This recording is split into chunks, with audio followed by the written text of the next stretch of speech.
You're listening to The Authenticity Show, where you get to eavesdrop on great conversations about health, creativity, and the quest for excellence. Your hosts are Carlos Casados and Satch Purcell. Before we get started, I'd just like to remind you to please subscribe to The Authenticity Show wherever you get your podcasts. And please find us on social media, like us on Facebook, connect with us on Instagram. You know what I mean? You can find us everywhere. Also, check out our YouTube channel. And if you like the show, tell your friends about it. Post something about it on social media. We really would appreciate that. We got to get the word out. And just a word about the interstitial music that you'll hear coming up in this episode. This is a song called Slippery Elm that I wrote a few years ago for my album Dark Light. And I was very honored to have the great Ron Kobayashi sit in on keys for this one. So at a certain point, you'll hear the Fender Rhodes come in, and that's all Ron. Sounds great. Anyway, this episode is about leadership. It's fantastic. Carlos and Satch have many wonderful things to say. And as usual, I am completely blown away that I get to work with such incredible people. So here we go. Leadership.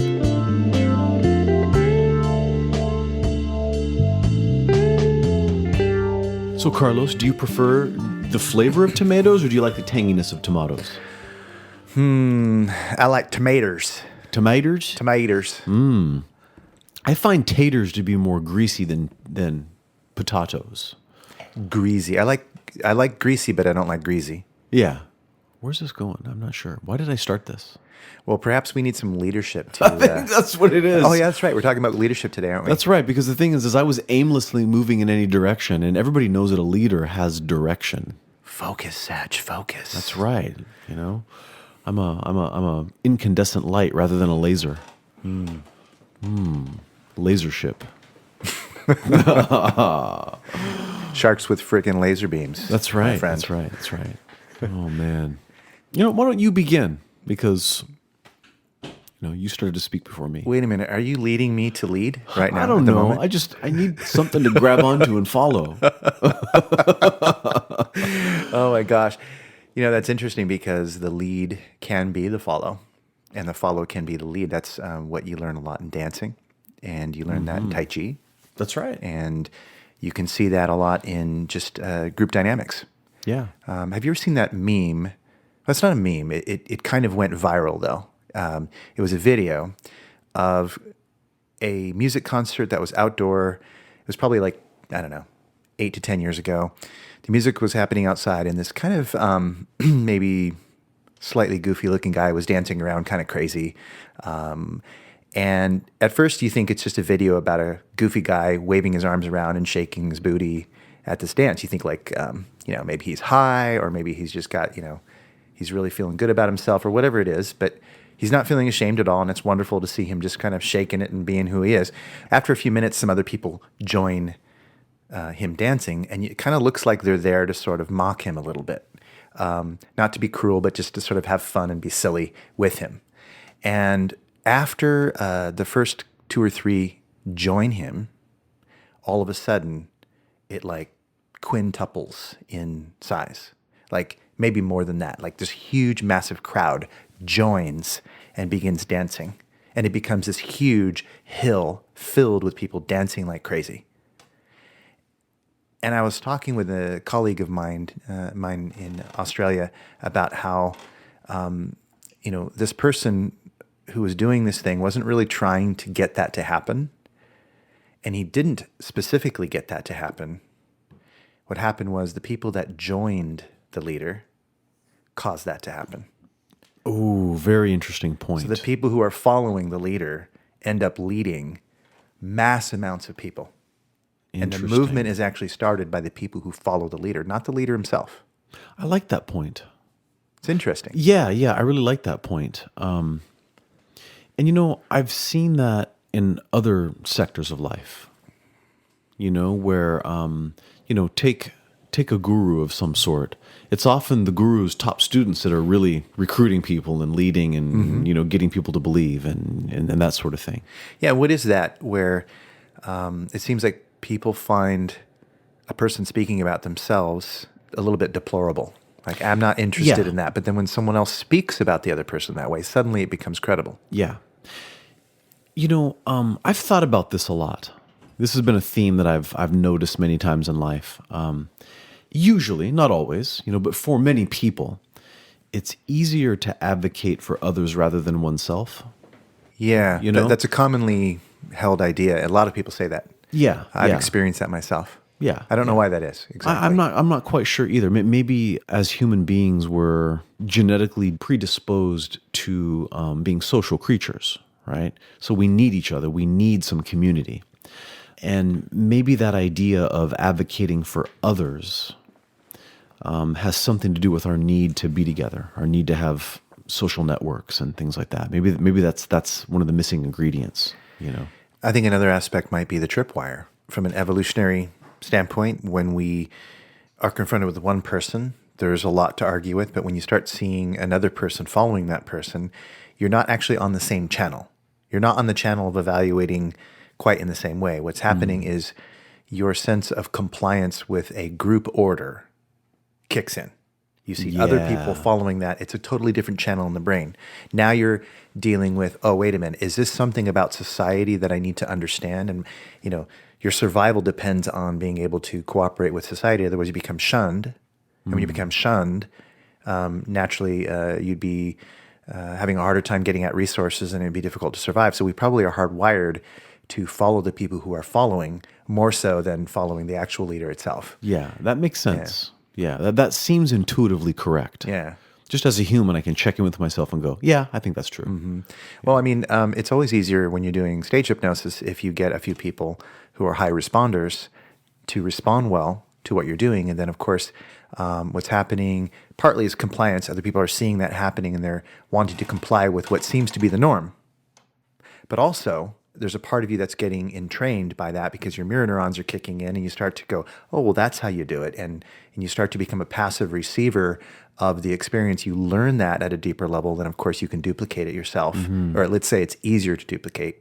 Then suddenly you get more people who are maybe mid-range kind of responders suddenly responding really well. Yeah. Because they see other people doing it. So it's always really, really helpful when you have that. Yeah. This is reminding me of that wonderful Monty Python film, The Life of Brian. Yeah. Where he had no intention of becoming the next Messiah. The reluctant Messiah. Yeah, but he was chosen by a small group of people. And next thing you know, it grew out of control. And he never wanted to be the Messiah, but there he was. Yeah, I'm thinking about when he gets so irritated at the crowd for following him, he pulls off his sandal and he throws it at them. You remember? Yeah. And then somebody picks up the sandal and says, it's a sign. Yeah. He wants us to take off our sandals and follow him. Or whatever. I don't remember the exact thing, but it's more or less something like that. Yeah. Totally. Yeah. And he's exactly. like, oh my God, he's like face palming, like, no, that's not what I meant. Right. It's so funny how that is, And I've noticed this phenomenon in things in life where there is a reluctant leader. Yeah. And I gotta say, I think there's something kind of appealing about a reluctant leader. I think when somebody's a reluctant leader, and this is one of the things I wanted to bring up and talk about in this episode is when somebody is a reluctant leader, it almost strikes me as that person has stumbled upon their golden path. They just haven't realized it yet. You know what I mean? It's like a reluctant leader is meant to lead because others have maybe recognized something in them that they themselves have perhaps not recognized. And maybe the people around them that are following them are helping them to realize something that's in them. Yeah. You know what else? It seems like a reluctant leader could also be someone who recognizes the inherent dangers of having everyone rely on you. Correct. And the recognition of how extraordinarily complex that can be. Because you can say, oh, it's really great to be the guy in charge, but it's also a huge responsibility. Yeah. Huge. Oh, gigantic. And so a reluctant leader would be someone who maybe comprehends the weight of that crown that rests upon his head. Heavy is the head that wears the crown, right? That kind of thing. Correct. Well, they did some interesting research on leadership in animals. Yeah, gorillas. Gorillas looking at alphas. And the feces. Well, I was thinking of a study that looked at cortisol levels. Right, in the feces. Okay, yeah. So we're talking about that. And so just to summarize this for people, what they found is that the leadership had high levels of cortisol, meaning that they were under tremendous stress. Mm-hmm. The lowest ranking people, or lowest ranking apes, I should say. Tree people. But of course, it's the same as... Hairy tree people. There you go. It's the same for us, right? Yeah. So the leader had very high stress levels as measured by their hormones. Mm-hmm. The lowest people in the society, the lowest apes, there I go again. The lowest tree people. Yeah, the lowest tree Hairy people. tree people. They also had very high levels of cortisol. Right? The people that had the least amount of stress were the people in the middle. Yeah. Right. And so you're right. A reluctant leader could be somebody who knows, like, oh, geez, it's going to be so much work. Now, is it better than being the low man on the totem pole? Well, according to your cortisol levels, they're pretty similar. Yeah, and I guess it depends on your perspective of what's good, right? Yeah. Yeah, the Dutch scientist Frans de Waal was basically correcting people's misunderstanding. He said, I came up with the term. Let me set you straight on this. Mm-hmm. And he was talking about what really flies in the face of most people's understanding of what an alpha male is. He's like, I came up with the term, and this whole idea of the bully is absolutely not an alpha male. The guy who's out there, slamming people up against the wall for no reason, just to kind of assert himself. That's not an alpha. That's just a dickhead. Yeah, right. That's not somebody who can be a good leader. That's the kind of person who has to watch their back, because when they close their eyes or go to sleep at night, they're not safe, right? Right. That's, the little guy's going to get that person. So they're the ones whose mission is to protect the lowest rung, or the ape that's at the lowest rung on the totem pole. Their job is to protect the lowest member of society, really, and also the highest members. And it's the people who are vying for power, the hairy tree people. Mm-hmm. So you got me going on that one, see? I know. See how I am? Sticky ideas there. The hairy tree people, the gorillas who are vying for that alpha position are the ones that are the bullies. They're the ones that are plotting and working together to try to bully and push down the lower apes and things like that. And it's the leader, the alpha male, the one who takes it upon themselves to care for every member of what do you call it? The pack, the tribe, the group, if you will. It's their job, and that's why they're so freaking stressed out. That's right. That's right. They're playing peacekeeper. Yeah. Yeah. Now they may sometimes have to get rough, right? But they're mostly trying to play peacekeeper. Yeah. I like to point out every mafia movie, every movie about, gangsters and stuff like that, it's not the biggest, strongest, toughest guy who's the leader. Mm-hmm. Those big, strong, tough guys are protecting the leader. So why aren't they the leader? And that sort of proves the point, right? It's the person who has that high level of social skill. That person has that emotional flexibility to deal with everybody. And perhaps the one who has the cunning and the genius to be able to link together all of the different types of power and genius to be utilized to make the group stronger. Yeah. To know how to, have the muscle, to have the skill, to be able to manipulate all those different pieces, the moving parts, and play the game well. So the great, mafia leader, I guess, would know how to use his people, his capos or his captains, and his street soldiers in a certain way to get the results he wants. Yeah. For whatever malevolent purposes he has or whatever. Right.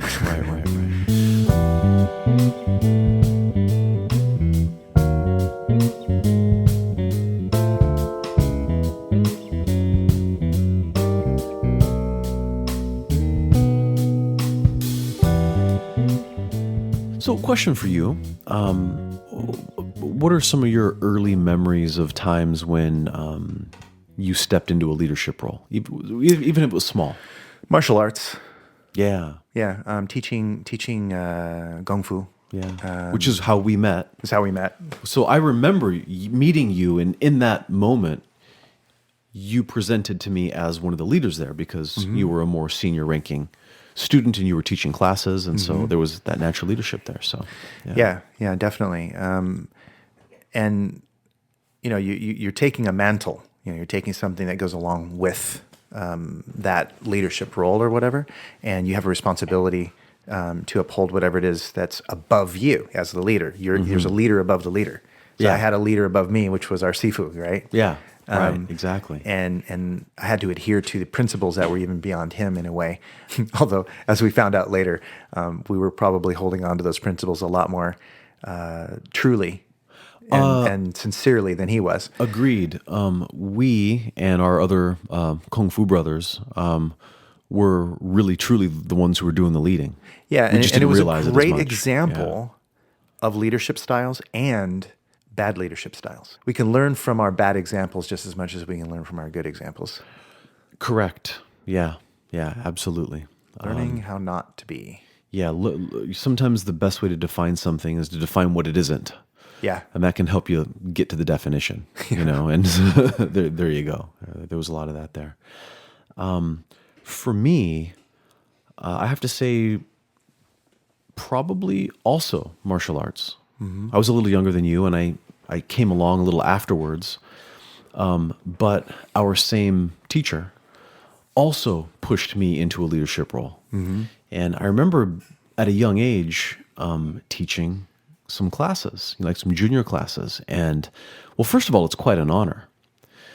But the thing that I remember from that, and you probably remember something like this as well, is that sometimes when you step into a leadership role, it can do wonders for your ability to learn and change and grow. Yeah. I became a better martial artist because I was asked to step into that role as a teacher. Yep. And it was like, oh man, I better get good at this quick. I better figure out these moves fast. You know what I mean? And sometimes it can push you. So sometimes to go ahead and be a leader is how you become one. You know? It was funny how that was because, the few times in my life, martial arts, the second time I remember being a leader was when I was in high school and I got into drama, got into theater arts. And there was something about that experience where I realized, man, this play is going down. It's going to happen. I mean, we all have to learn our lines. I got to get up in front of real human beings, not tree people, not hairy tree people, and deliver a play, and that was quite scary. But there was a naturalness that went with that kind of leadership. And so that was the second time I really remember feeling some leadership. And so both martial arts training and teaching martial arts and then theater became my two templates that I was able to use later in life to continue to refine whatever leadership roles I was asked to do or fell into, very different, but very similar. Yeah. When you're in the role of directing things, you don't always think of yourself as a leader, but that's definitely a leadership role. Acting as a priest or as a minister, doing funerals and weddings and things like that, and finding myself in a position where I had to direct the flow of events and represent something for people that meant something to them symbolically and spiritually or whatever. If you don't step into the role of directing it in a particular way, I mean, maybe it's a style of leadership for sure, but it's definitely leadership. And if you don't do it, if you don't direct things, then people just get lost. They're like, wait a minute, what? I thought we were supposed to be doing something here. Then they snap out of whatever that experience is, and they don't enjoy it. They don't get anything good out of it. Yeah. So it's kind of like a responsibility at that point. And that's maybe sometimes a slightly more democratic and charismatic type of leadership, both. When I say democratic, I don't mean that everybody has a say per se, but everybody can be listened to. Yeah. So that style of leadership, democratic style is really that you're going to incorporate people tell you. Doesn't necessarily mean you're going to do what they say. You're still going to call the shots because you're the leader. You're making the final decision, but it means you're crowdsourcing. You're getting more stuff from everybody around you. Yeah. In the charismatic stuff, when you're being a charismatic leader, it's more about inspiring people.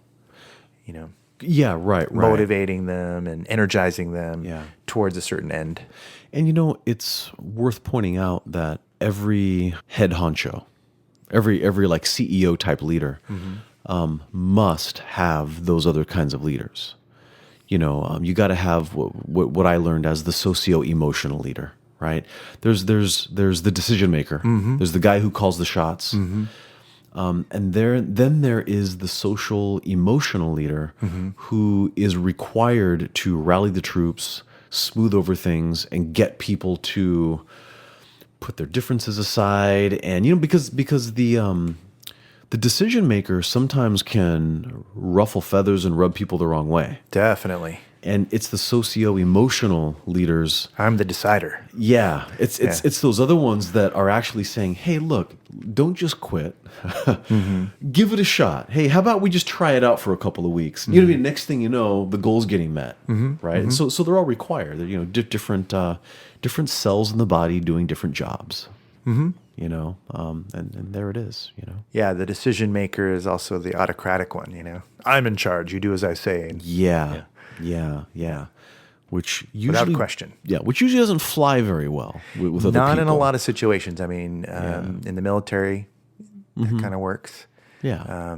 People are trained, but yeah, you're right. I mean, it can become problematic. Dictatorship, but its opposite is also problematic. The do as you will kind of thing, the laissez-faire style of leadership can have its own issues. It just depends. Leadership styles need to fit the situation. They need to fit the culture. And if the culture is not there, if it's mixed, then it needs to be harvested and, in a way, shaped and created. There's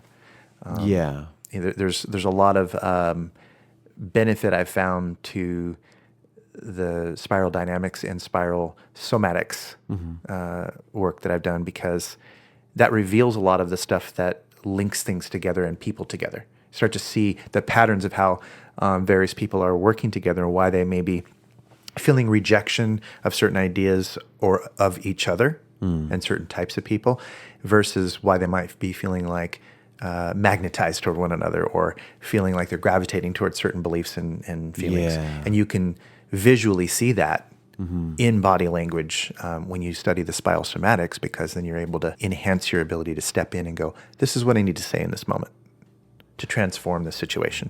Yeah, sure. That's useful. And just by the way, for listeners, if they want to hear more about that, we did a whole there's a whole episode with James Sakalos. That was one of our episodes. Yeah, just got into some of that. Spiral somatics.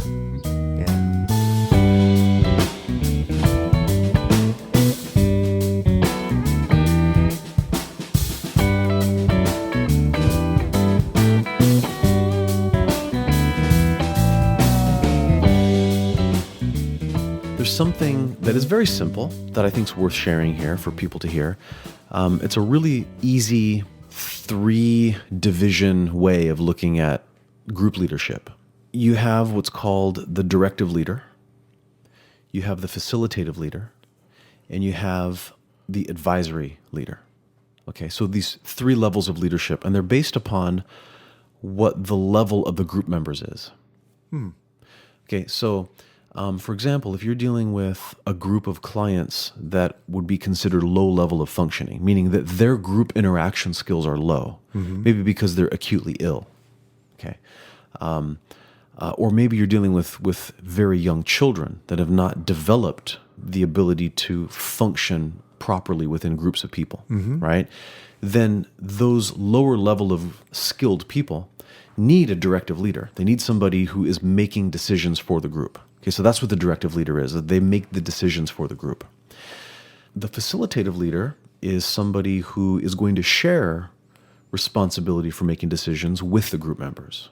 Okay. So the leader is making some of the decisions and the group members are making some of the decisions.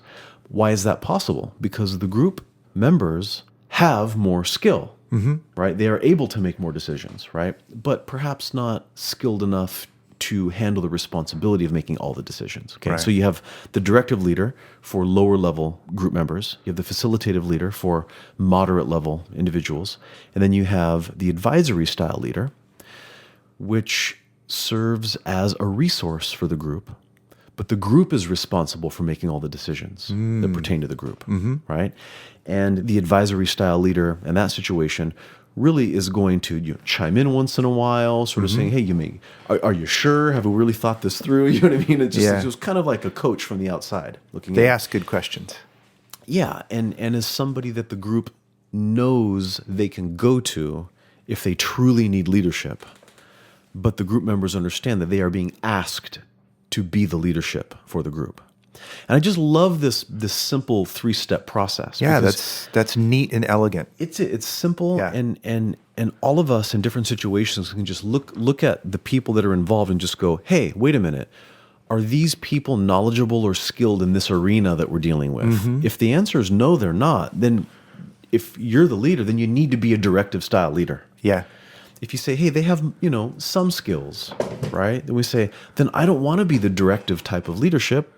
I don't want to offer the directive type of leadership. I want to offer a facilitative style of leadership because I'm facilitating their own leadership."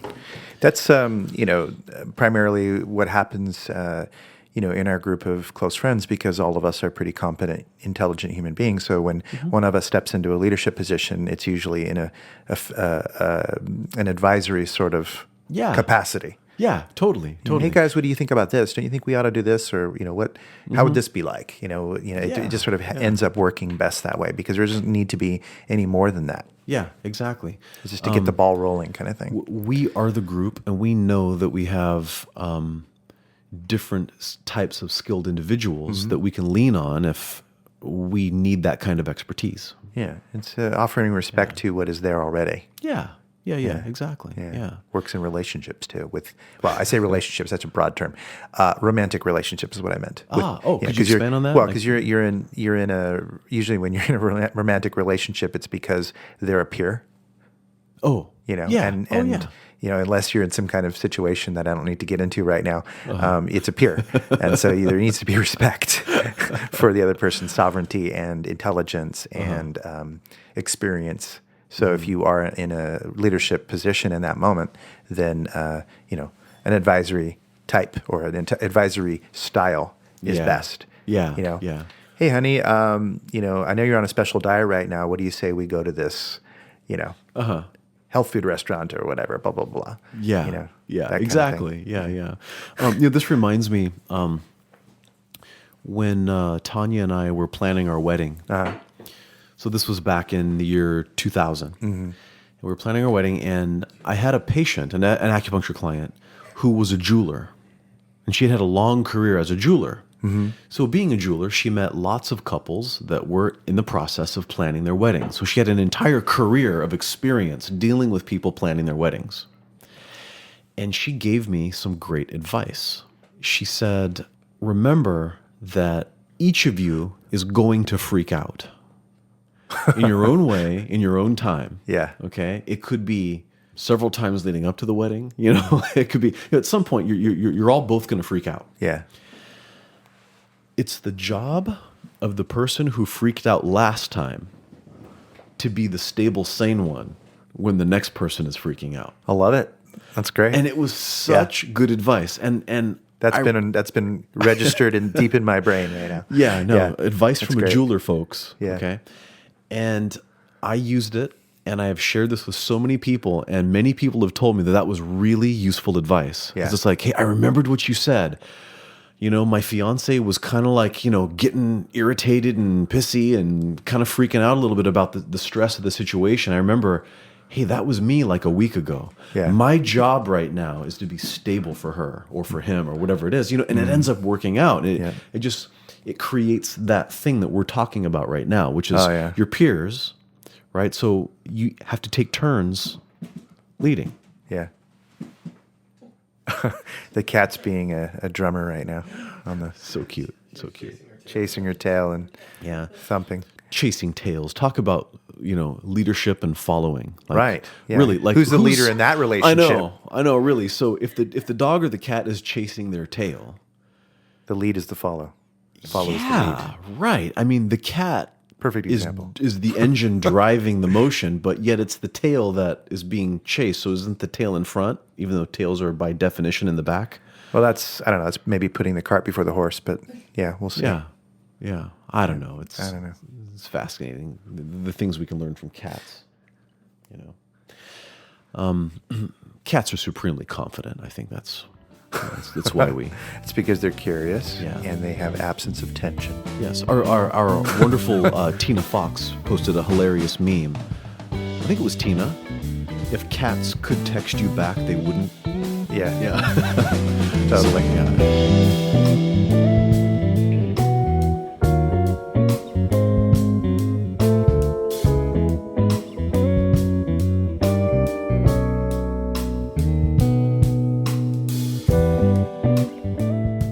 Not everybody is a leader for the same reasons. And I like to think of leaders as having outer reasons and inner reasons, right?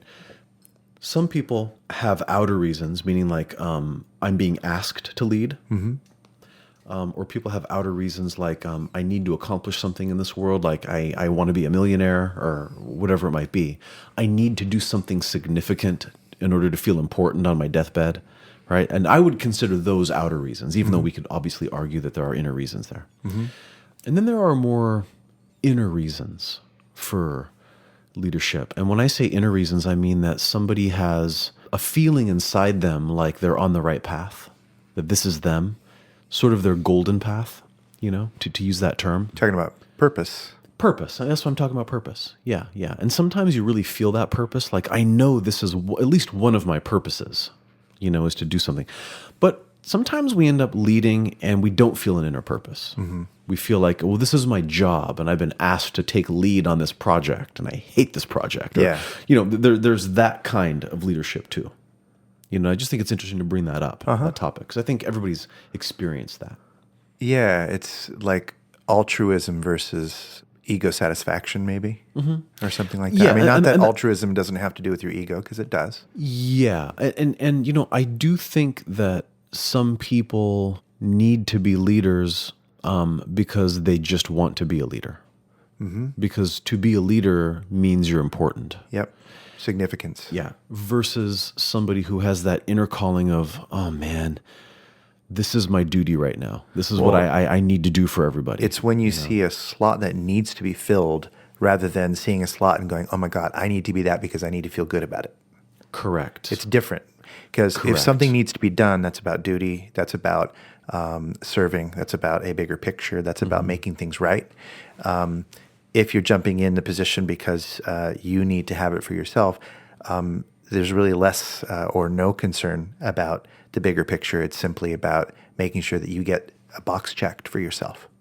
Correct. Yeah. Yeah. And this A reminds me... notch on your belt. Exactly. Yeah. Yeah. I just recently watched that wonderful film, Martin Scorsese, The Irishman. Yeah. Recently came out, and it was the story of Jimmy Hoffa. And, who knows how much of it's, true or how much of it's accurate, but I loved the message, or at least one of the messages in this film, where Jimmy Hoffa was this incredible leader.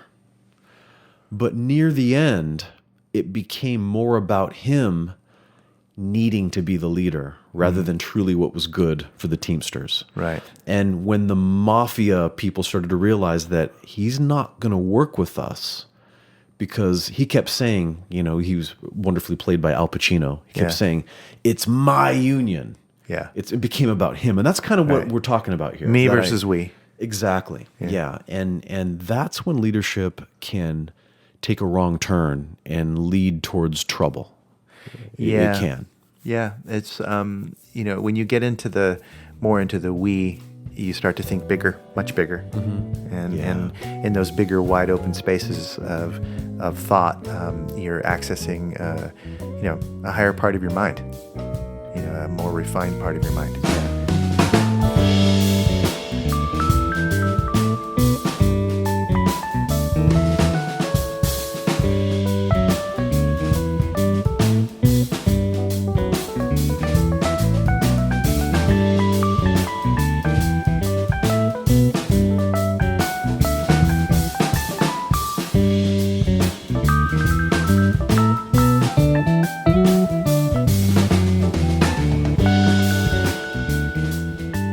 We're talking about leading for different reasons, and maybe like some ego type leading versus more like naturalistic type of leading.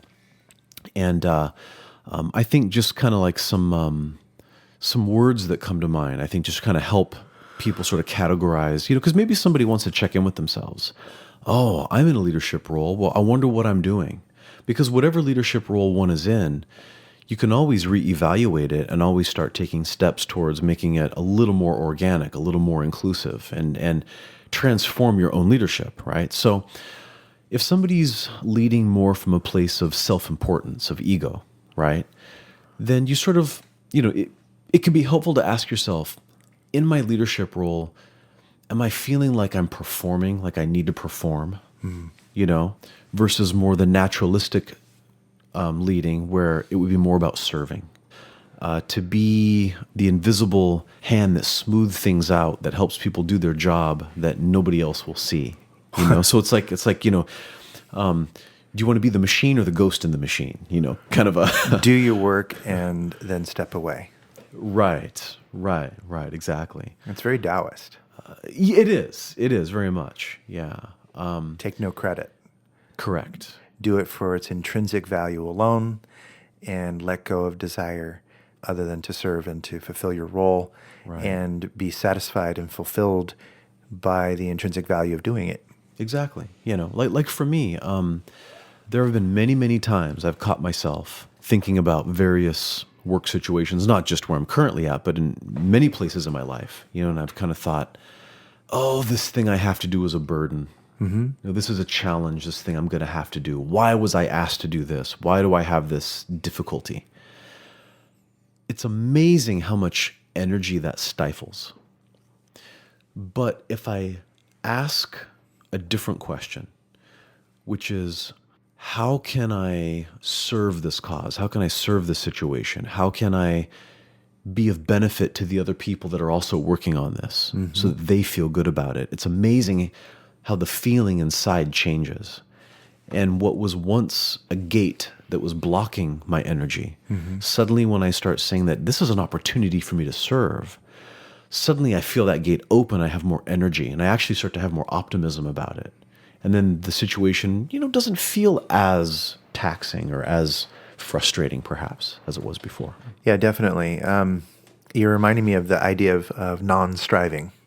Yes. The whole idea of what they call wu wei, non-action or non-striving. This idea that you, as the Beatles put it, let it be. Let it be. There it is. Let it be. There's nothing you can sing that can't be sung. Exactly. There's nothing you can do that can't be done. Try less and do or be more. Yeah. Very similar ideas. Yeah. There's something to that. It's not easy for some people to grasp that if they've never really sought the meaning. They just go, non-action. Ooh, wait, what do you mean?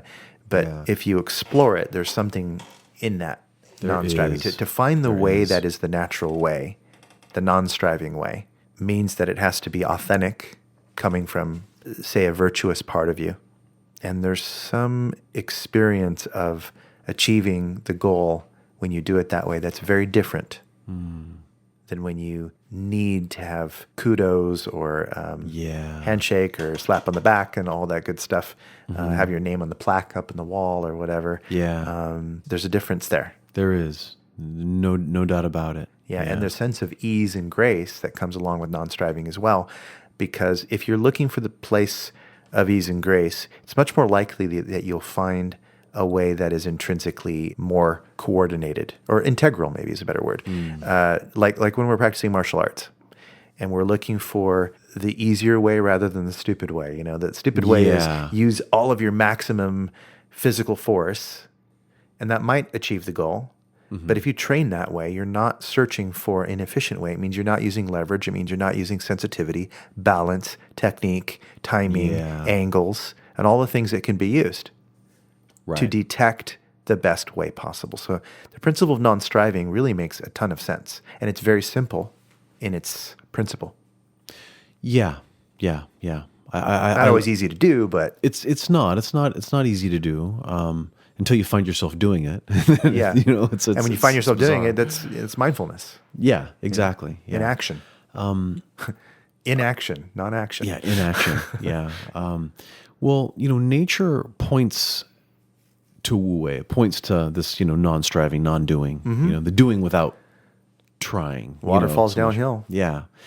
There are examples in nature, and we often talk about Alan Watts, and I love when he was talking about how when the planets are going around the sun, they're not trying to do a better job this trip around the sun. Try to get there faster than last time. Right. And it's like, because they're trying to get somewhere. Yeah. Where are they trying to get? They're just in motion, going at their speed, being natural, being themselves, and they're accomplishing a lot without really trying. And I think that's something that I admit has been a point of frustration for me in the world of business and employment and all that, is this constant idea to push harder and do better than last time and do more and more, faster, harder, better, right? Well, we did it good when we're not finished. We got to do it better next time, right? I understand that. I get it. I understand that there's a certain admirable quality towards wanting to do better, right? We certainly want to learn more and do better, right? But I feel like there's too much of that strenuous effort that's put in, where it's like, you know what? We don't always have to beat last year's sales. We just need to feel and be excellent in what it is that we're doing. Yeah, we don't want to flail. Exactly. Flailing leads to failing Yes. more often, and it's a waste of energy. It is. It is. And when you look at a child who makes an innocent comment and it makes the entire room light up with laughter and smiles, that's a perfect example. That usually that kid doesn't know why what they said was so cool and funny or cute or whatever. Yeah. But it's usually because we're recognizing the simplicity and the authenticity and the potency of what was just said. Yeah. And what you're talking about is good to discuss because there's some nuanced understanding in that. Flow states are not necessarily the states that you need to be in all the time, because you can't really, it's not really a learning state per se. It's a performing state. Yeah. Right. And so that non-striving is something that is an ideal that has to be in there. And hard work can be tempered with the idea of non-striving. Yeah. It's not that hard work is a bad thing. It's a good thing. Yeah. But tempered with the idea of non-striving, then you find, let's say, a happier balance, a more harmonious balance, where you might find a more efficient way to do what you do. It's like, well, let's go back to another example of, besides Tai Chi, let's go practicing yoga asana, right? Postures. You're not supposed to be straining. You're doing pranayama, you're doing breathing exercises. Right. You're not supposed to strain. Yeah. If you are striving and straining in that, you're probably going to either hurt yourself, or at least, if nothing else, you won't progress the way you ought to, the way you could. Yeah. If nothing else. And yet, if you do follow that 70% rule that we've talked about sometimes, where go to 70% of your capacity, and you do that regularly, that 70%, the total number of, let's say, whatever that is that you're doing, is going to be increased over time. Yes. So what is 70% for you at week 1 is much less than what 70% of your capacity is at week 8. Correct. But because you're not going all the way to 100%, you're reserving that 30%, then you're making a gradual increase all the time, and your net increase over time is incredible. And you don't exhaust yourself. Yeah. You don't imbalance yourself, and you're not spending all that energy recovering because you did 100% all the time. Yeah. Yeah. And that's how you burn the candle at both ends and end up with a stroke or heart attack or being obese or, sick or whatever it is that happens. What you just described, I think, could be easily understood if we think of it as money instead of striving or energy. Yeah. Everybody understands that you don't just get your money and then try to spend it all as much as you can every time you get your money. Yeah. Right? You're like, no, you spend what you need. Or save all of it. You save some of it, right?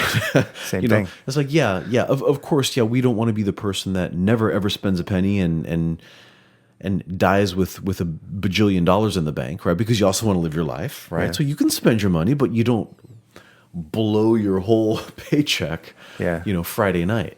You know what I mean? So there are examples where we can clearly see the wisdom in what you're describing. Yes, and if you have no skill at something, it's always going to seem much harder for you, and it's always going to be much harder work doing the same thing that someone who has skill Yeah. is doing. So when it comes to business, if you're trying to be good at business and you just don't try at all and say, look, I'm doing great, I'm non-striving. Well, no, you're actually just not applying yourself. You still need to apply yourself Right. to get better at it. Yeah. And that's where I think the confusion comes in with this concept, is that, it is not lazy. Wu Right. Wei is not lazy. It's easy to misunderstand something from another culture if we don't really get good context and examples for it. Yeah, absolutely. Like, Yeah. I've heard some people criticize like monks, like meditators, as how selfish to just go sit in your cave and just sit there and meditate and not go out and participate in the world and do all that. And it's like, because they sort of look at that as a cop out. It's like, it's really hard to sit there and be still. It's really hard.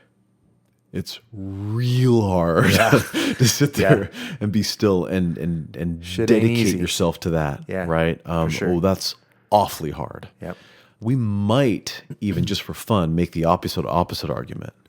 It's like, okay, well then to choose not to meditate and go work in the world, that's the cop out. Yeah. Now look, I'm not meditating in a cave. You're avoiding looking at yourself. So what are you avoiding? Yes. Inside yourself.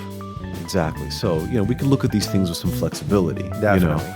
Which is a good trait to have as a leader, by the way. It is. Yeah. That's right. Leaders must be flexible. Yeah. That's right.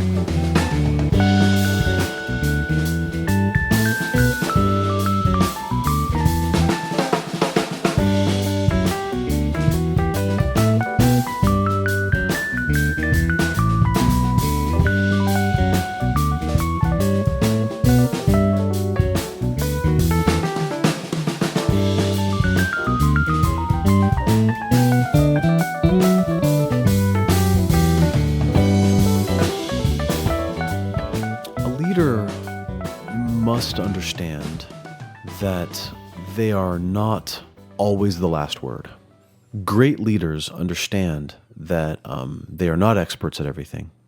Great leaders understand that they need to rely on the leadership of some of the people that are actually following them, right? Great leaders are wonderful followers, for sure. This isn't my idea. I didn't make this up, but great leaders know how to be great followers. Yes. When the time comes. And sometimes the best thing a leader could do is go ahead and follow. Something I've shared a couple times, probably on some other episodes, is this concept we use in acupuncture theory, in Chinese medicine theory. Whereas, in Chinese medicine, we have the 5 elements. I've talked about this a lot. Yeah. Where each element is generating another element. Right, so if wood catches on fire and generates fire, so wood is the mother of fire. Mm-hmm. Fire turns into ash, which is earth. So fire is the mother of earth. Within the earth, we find metals, right? Gold and metals and things like that. So earth is the mother of metal. Metal creates condensation, which captures the moisture in the air. Mm-hmm. So metal is the mother of water, and then water nourishes wood, and you come back full circle, right? Yeah. So trees and plant life are being nourished by water. And so each one of those phases, one of those elements or phases, is generating another one, okay? And so in Chinese, that's called sheng. Okay, sheng means to give birth to something, to generate something, to promote something. Uh-huh. Okay, so the sheng cycle is the one I just went through. Fire creates earth, earth creates metal, metal creates water, water creates wood, wood creates fire, and so on, okay?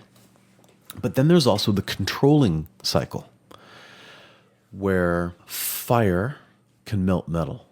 Metal can chop wood. Wood, think of earth being dominated by roots and trees and bushes, right? So wood can dominate earth, right?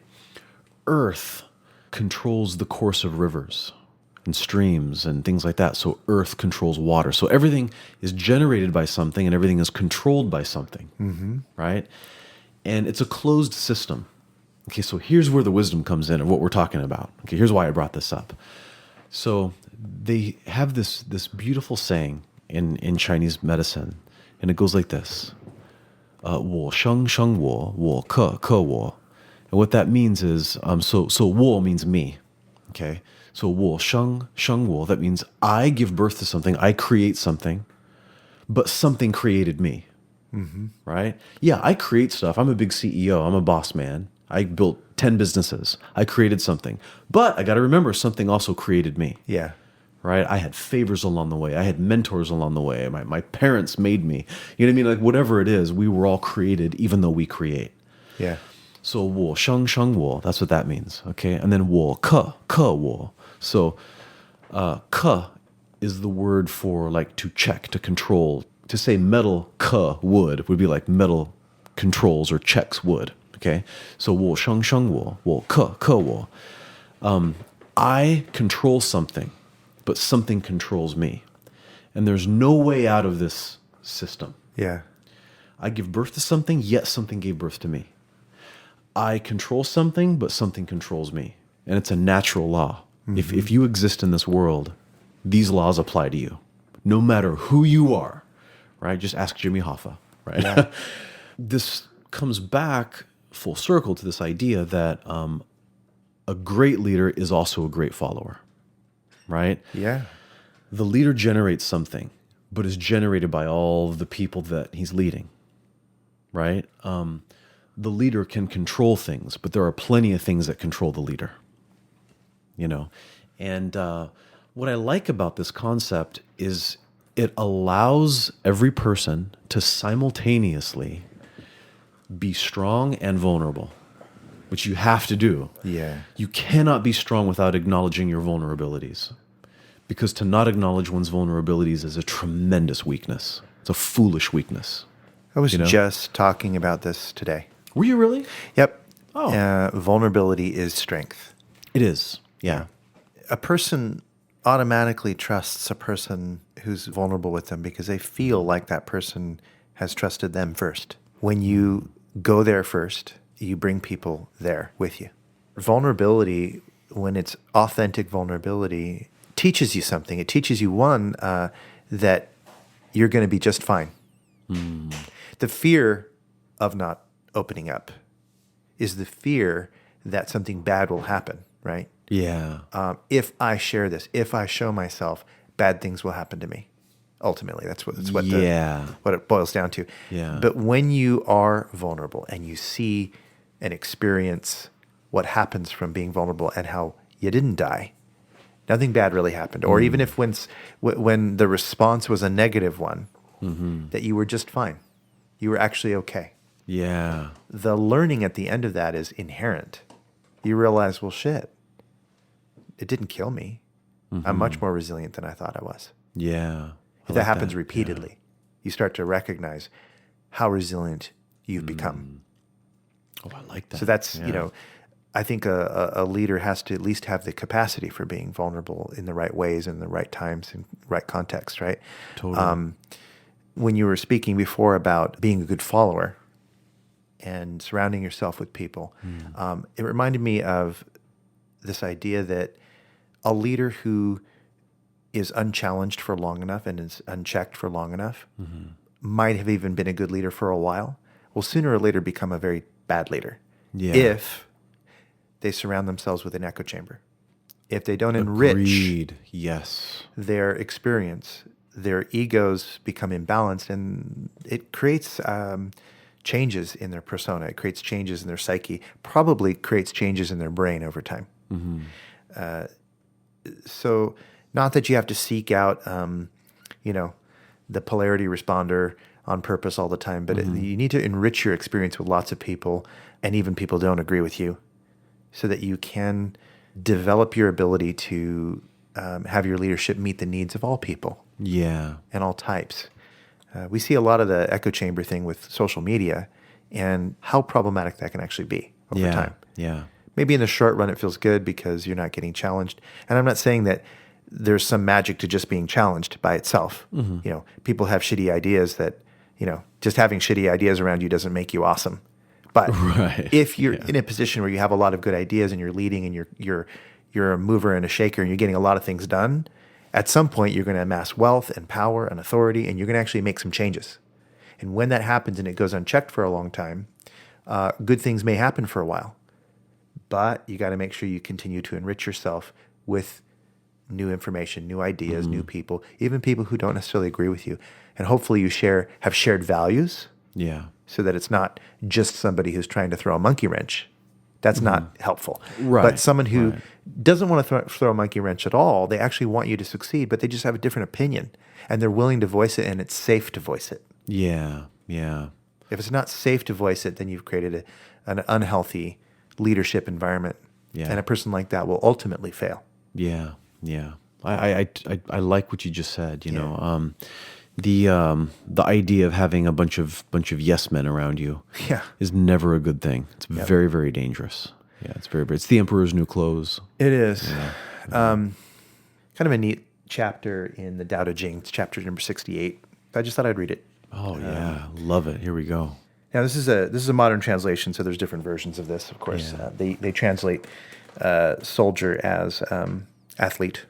Oh, nice. And I kind of like it because they use the term athlete, opponent, businessman, leader, things like that, instead of just soldier. In the original translation, it's like soldier, right? Yeah. But I kind of like this because it brings it more to the modern, broad use. Cool.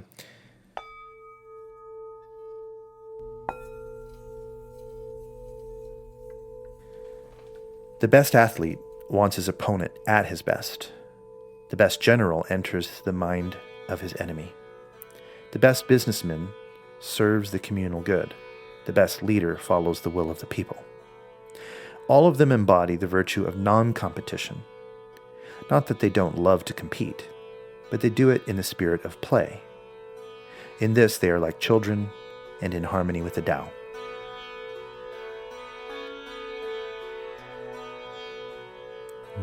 I like that idea. Oh, I love that. That's perfect. You know? It's very modern. Play. Oh, we learn so much from play. Play, yeah. Yeah, so I would hope that in the pursuit of just being a better leader, that there's a playfulness and a spirit of playfulness inside of everything that happens, because we get so serious as adults. Yeah. And we look sometimes at the outward form of things and forget how important it is to adjust ourselves in the inside. So a true leader is got to be someone who looks inside as well and really asks themselves, am I doing the things inside myself that will make this leadership easy and effortless, non-striving? So if I don't have my shit in order and I'm barking orders externally, have we ever seen that go well? You know, think of world leaders that we may be aware of that haven't really managed their own emotions. They haven't managed their own lives. They haven't really become virtuous human beings. And yet they're really comfortable telling other people what to do. Yeah. And we've seen that in our upbringing as well. Oh, definitely. We've seen that, in teachers and things like that, where Correct, yeah. They're really not managing themselves. They don't have orderly homes. They don't have orderly minds. They're not developing correct intention and right thinking, and yet they're wanting to develop more and more power. And they're kind of achieving a certain level of power. But having power over others is not the same thing as being empowered. Because when you are empowered, your locus of control is intrinsic, and you are recognizing your responsibility rather than trying to make it everyone else's fault and living at the effect and all that stuff. So anyway, I think it all kind of links back to having true authority is much more powerful than developing tools for persuasion. And this really drove home even more from some of my recent studies, that we raise ourselves by lifting others up.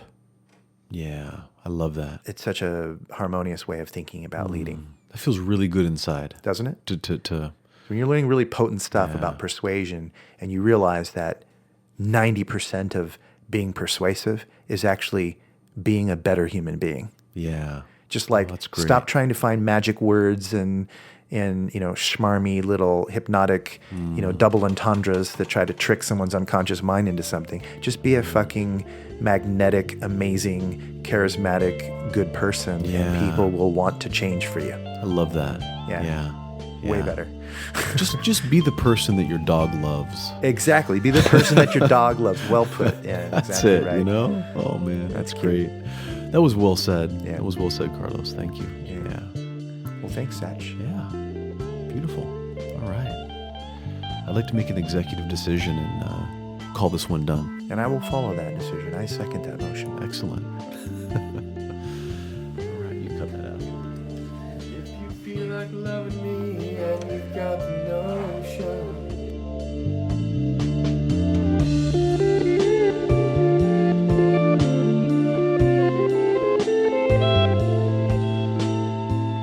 You've been listening to The Authenticity Show with your hosts, Carlos Casados and Satch Purcell. My name is Oliver Althoen. I record, edit, and produce the show. I also wrote our theme song, which you're listening to right now. Please remember to subscribe to the show. Find us on the socials. Drop us a line. We'd love to hear from you. And you can check out our website at authenticityshow.com. Thanks for listening and have an authentic day.